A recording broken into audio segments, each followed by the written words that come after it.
Right, so this is Chesil Beach along here. You can just see Portland at the end, the bit that starts to rise up again.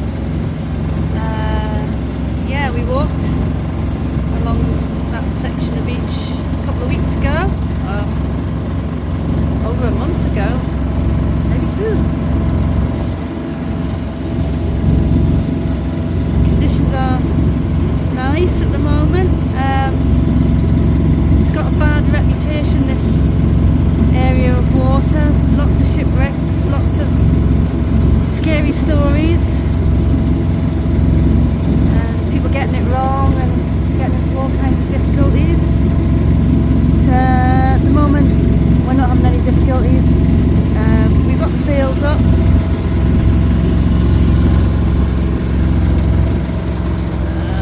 We have a little engine as well. It's not quite enough wind. Stu's whinging. Not enough wind for us. Lots of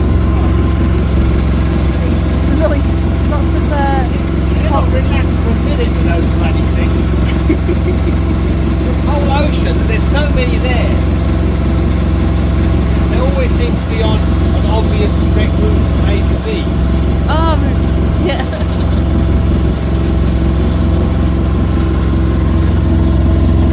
Of course, he's not doing a very good job of keeping watch of those pots.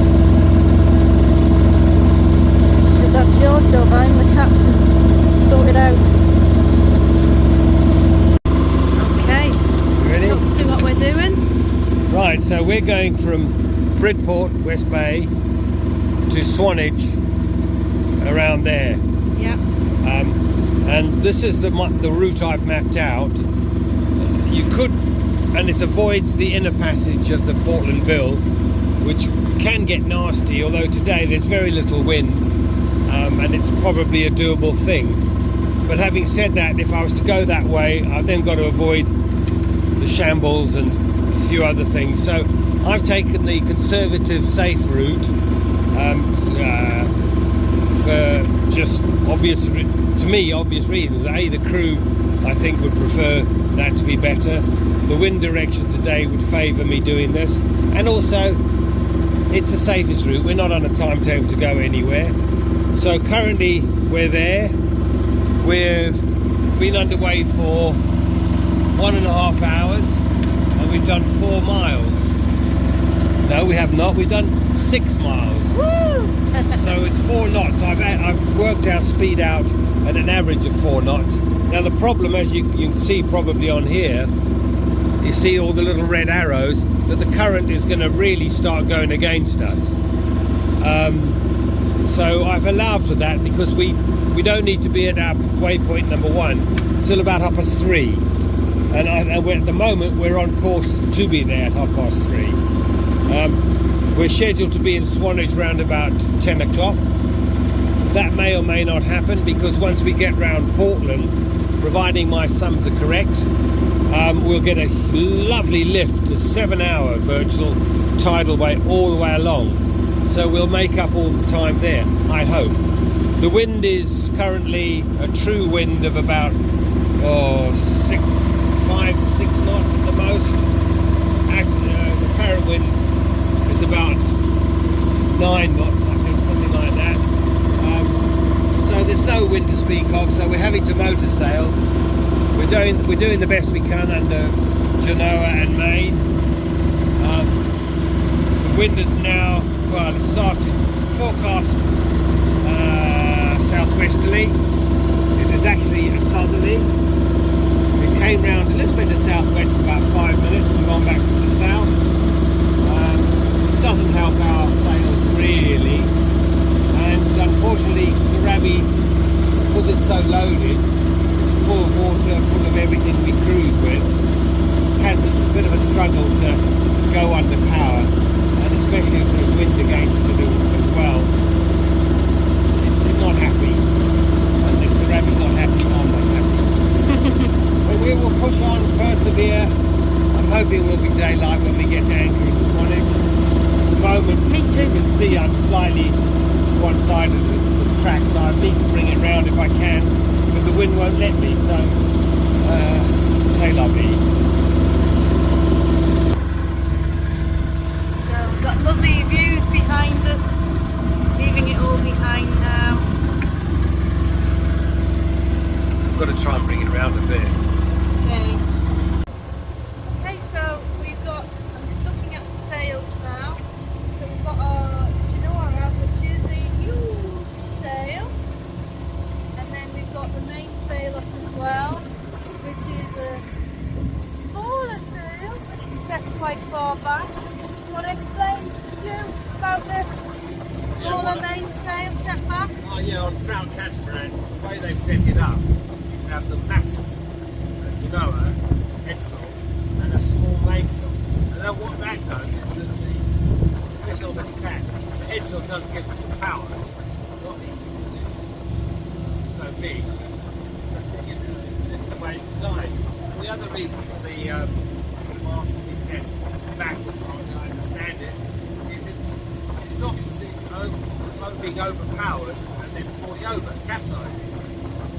That was sort of pioneered this thing that they've worked out, because these were designed for the sea, as it were, they've worked out that the capsize, because it's such a huge main, plus a huge headsail, they just used to fall over, not crowd.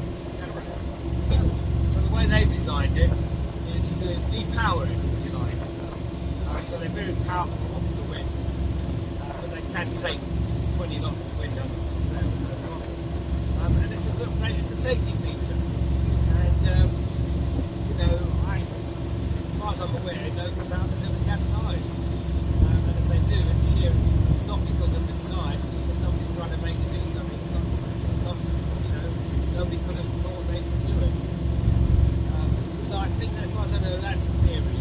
And that's why you also have a small thing called a staysail, to give you a 3-sail pack, because it distributes the power like that.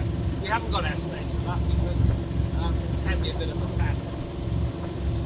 And the wind's so fickle today, it's bad enough to have 2 sails and having trouble filling it. The third would just make it a bit too exciting.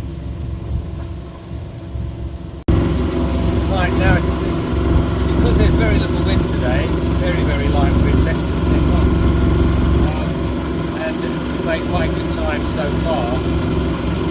I've done a new passage plan to take the inner route through the Portland Bill, the inner inside passage.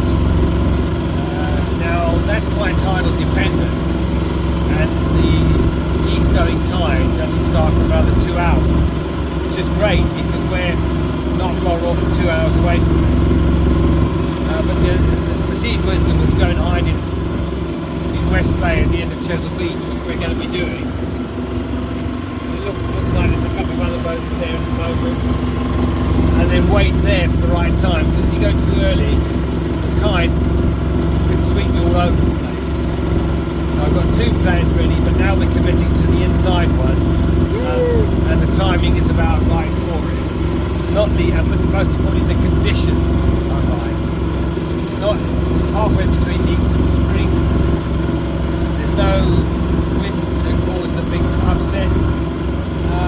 So we'll be big boys and boys and girls, and we will go round. Well, we'll attempt to go round and see what happens. Is this the biscuit pattern? Yeah, it's a bit of a fable. What does that mean? Well, it means that you go around very close to the rocks, as if you throw a biscuit on, that's close enough. In effect, the distance off is up to 3/4 of a mile, with a couple of 100 metres will do it. I'm not going to be too clever. I've been looking at the notes for rounding it, and we'll do that. Fingers crossed. Can I get a biscuit ready just in case? I'm not wasting a bloody biscuit. But he's just come through. Yeah. And that's well before time. He's not worried. The problem as well is hot noise. There's another one there again. All we're getting Swines. all the way along. That's why this should never be attempted at more visibility. 08. 0 going 08. just finding out what it's like to go through the race at the minute. Someone's just gone through. Heartbeats are heavy. How's it, sir? Good to see you. Hi, yes, good afternoon. We're waiting to go through the race. Do I understand that you've just been through? We're going eastward, over?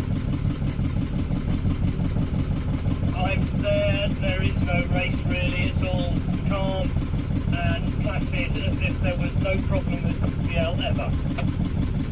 Heartbeat, that's good to know. Sarabi out, thanks for the info. Yeah, let's go for it. Woo!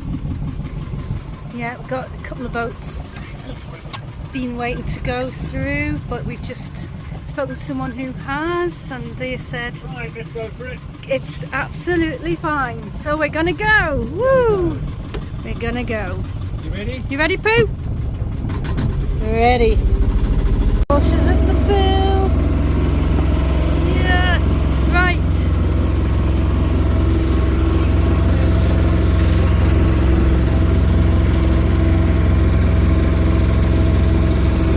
Gonna throw me biscuit. Got me biscuit.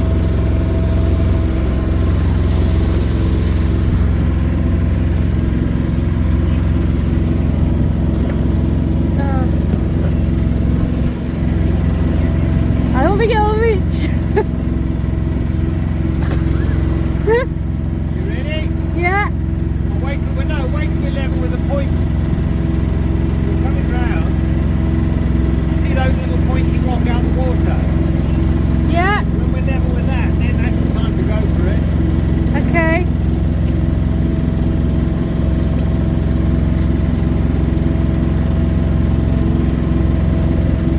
Wow, look at that. Jeez. Woohoo! Yes. Whatever you want now. Right, biscuits going. Whee! Woo! I threw me biscuit. Through the biscuit. I saw it. Yes.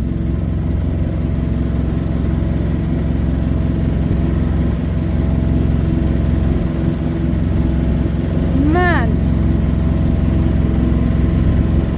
That's excellent.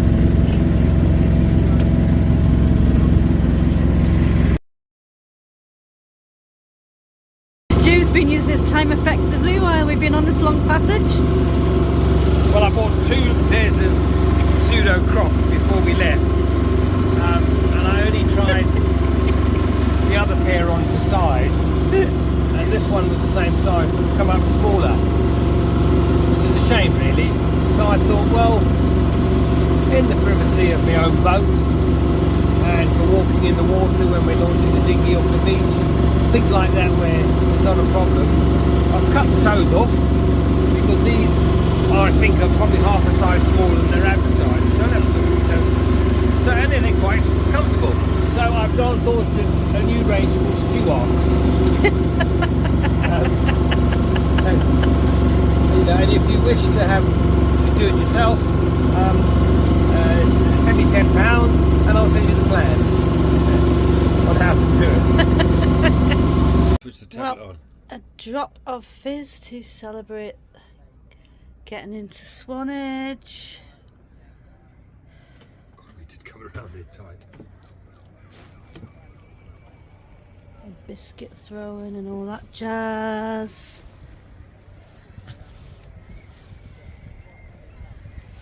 Okay, what have we got, Stu? Well, we've got, I don't know if you can pick both of these up, Yep.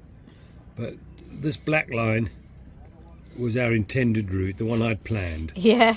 And I'd planned to take us way outside any possibility of overfalls from the race, which can be horrendously dangerous if you get it wrong. Yep. And so it was going to come down there. That was a 3-mile offing, and then a straight line through there.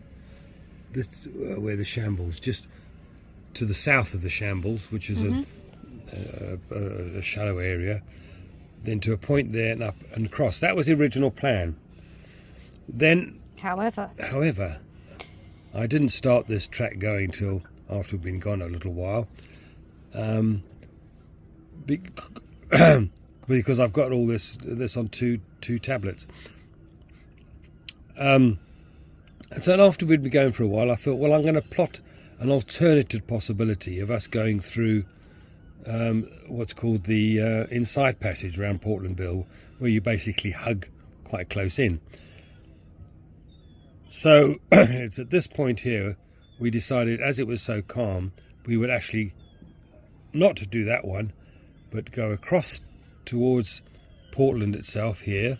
And then what we did was we just sort of hang around here for a while. I switched off the engine, we just had the mainsail up, and we were just drifting along, because we'd got there quite early, because the window of opportunity to get through here didn't start till I think it was 3 o'clock. It was between 3 and 5 o'clock, and that gives you the optimum tide to come through.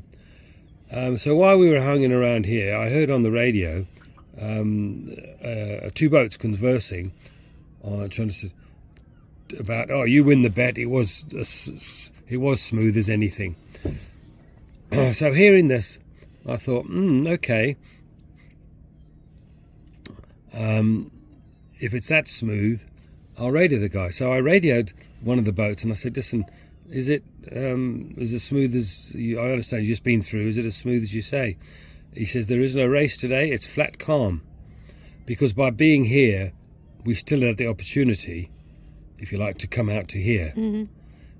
But having that good news, and the fact that he'd gone through 2 hours earlier than that window of opportunity, means we decided, okay, we'll start coming down there straight away.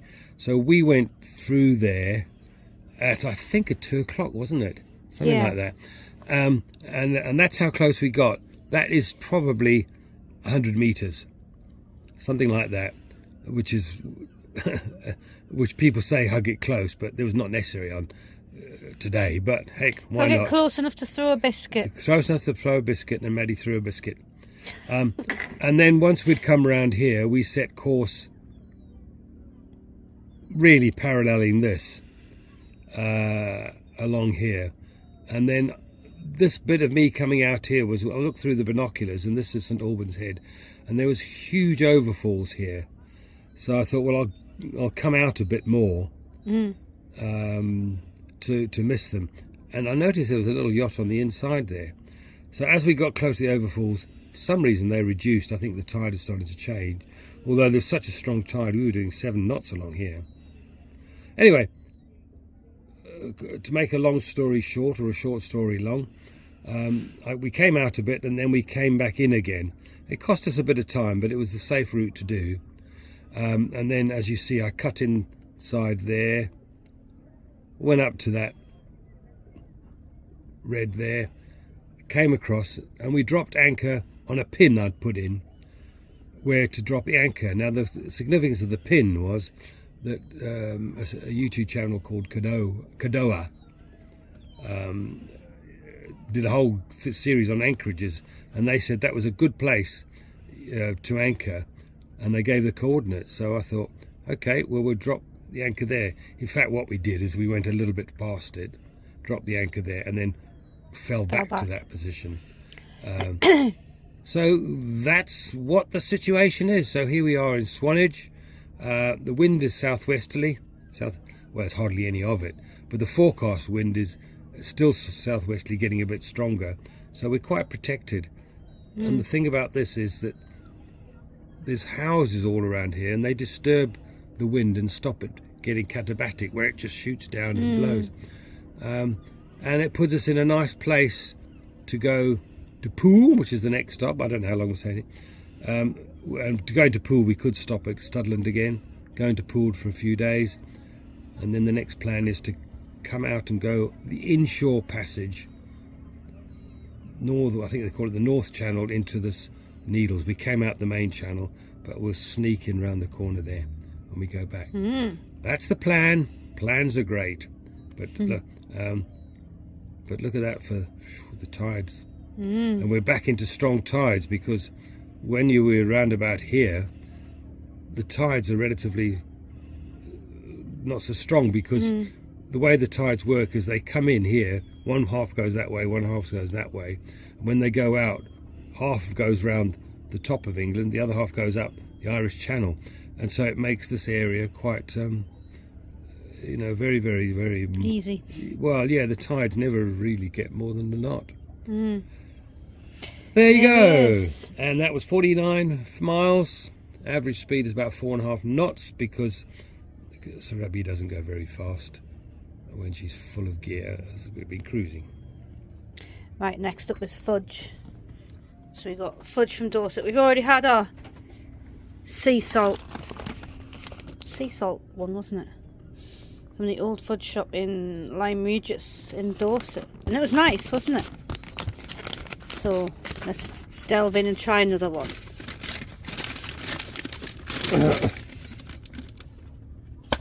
It's going to be a guess because I don't know what they are. Oh. We'll see if we can guess what they are. That'll be fun. They Right. drag all these. Do you want to snap that in half? Oh, I'm not that strong. Hey. There's your half. Thanks. Right. Okay. Cheers. Cheers. Try and guess what it is. There's crunch to it. Ah, walnut is it? Only because there's a nut. I don't know what we got. Just tastes like I have no idea. I can taste Coffee and walnut, maybe. I can taste the fudge. It is nice though. That is I nice. like that. It's not over sweet, is it? I think that one's a good one.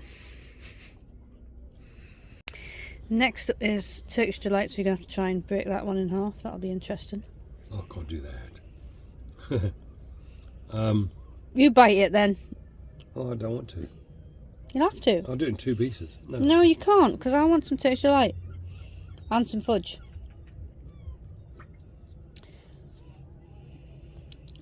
Now then, Now then. what does that taste like? Turkish Delight And fudge. and fudge. Oh, that's very Turkish Delighty. Oh, I like that. In fact, the Turkish Delight overrides the fudge. That's the only bit of fudge I've had where the secondary bit becomes the primary bit. Ah, good. Oh, that was nice. Yeah. Yeah, that's fine. I like that. I'm going to go for the last one in a sec. Right. Oh, I'm going to cleanse my palate with some Prosecco. Wow. you know I was saying it's quiet. Oh, it's jet fleas. Of course it's jet fleas. Where are they? There they are. Yes, everybody wants to hear your music and be rattled around. That's what you do.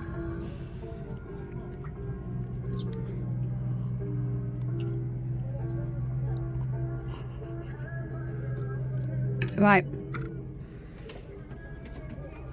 Next one. Right. Is this the last one? This is a mystery one. Is this the last one? Yes, the last one. Oh, this looks like fudge.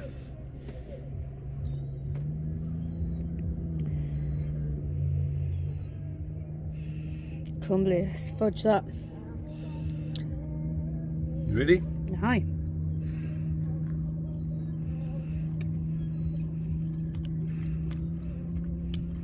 Ooh. Oh, lemon and ginger. Ginger. Ginger.